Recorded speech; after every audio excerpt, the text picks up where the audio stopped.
the morning after. This is my first look at what's happened in daylight, and it's just devastating. Oh, just disaster. It's just a disaster zone. You look at a car that's just thrown up on it. It's unbelievable. The winds out here must have been terrible. It takes a lot out of you, but like I said before, the human spirit. That's my big focus, because we're resilient and we will bounce back. This tornado tie will help you strengthen your home by creating a continuous load path from your roof down to the wall. People often ask me, what got you interested in emergency management and disaster preparedness writing? And I always tell them the same story. On August 18th, 2005, an F3 tornado struck the town of Stoughton, Wisconsin.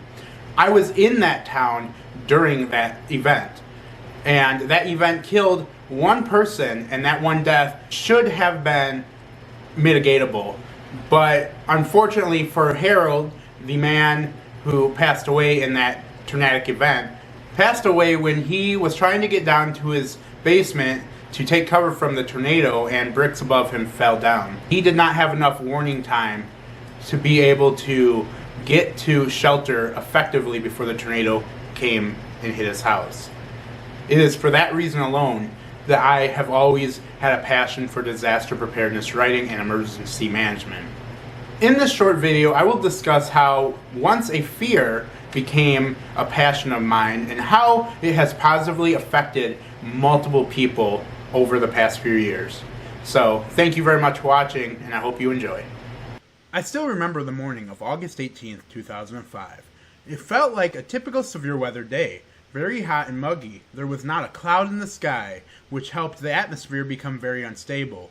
The Storm Prediction Center had put a slight risk out for all of southern Wisconsin, stating that large hail, damaging winds, and isolated tornadoes would all be possible across southern Wisconsin. At 2:50 p.m., the Storm Prediction Center in Norman, Oklahoma issued a tornado watch for western Wisconsin all the way east into central Wisconsin.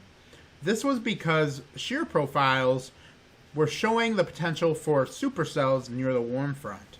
At 5:54 p.m., a storm began strengthening to the west of Oregon. This storm would become the storm that produced the Stoughton Tornado. At 6:20 p.m., I was at my grandmother's house, and we were unaware of the situation unfolding just to our west, about 15 minutes away, until the power went out. Then we realized that something's not right, because we were under a tornado watch, power went out, everything has been really quiet, we heard no tornado sirens, so we did what we knew, and that was to go down into the basement and stay there until the all clear has been given. And it turns out that tornado went about a quarter mile away from the house that I was in. What's incredible about this tornado is that it stayed on the ground for almost an entire hour. Most tornadoes only stay on the ground for about a few seconds, maybe to a minute, or maybe 5 minutes at most.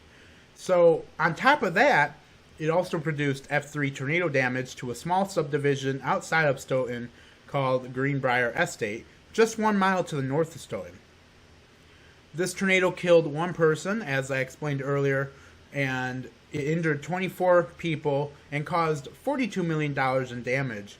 27 tornadoes touched down on August 18, 2005, making it the biggest tornado outbreak to have ever occurred in Wisconsin.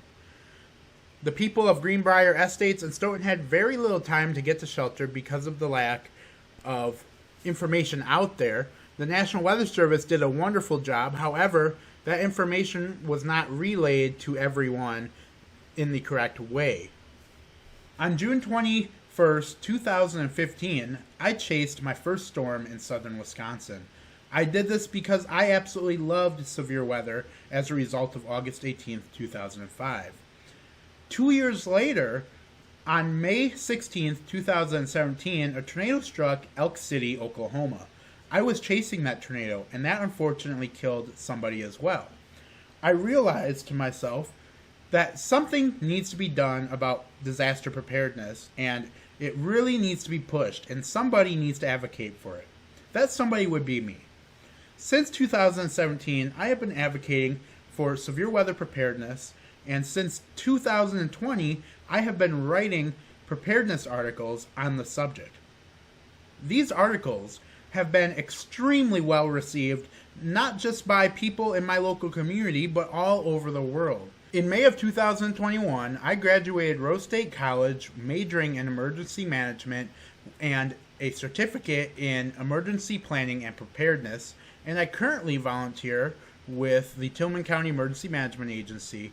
Everything you have heard in this 5-minute video all revolves around that Stoughton tornado that occurred on August 18th, 2005.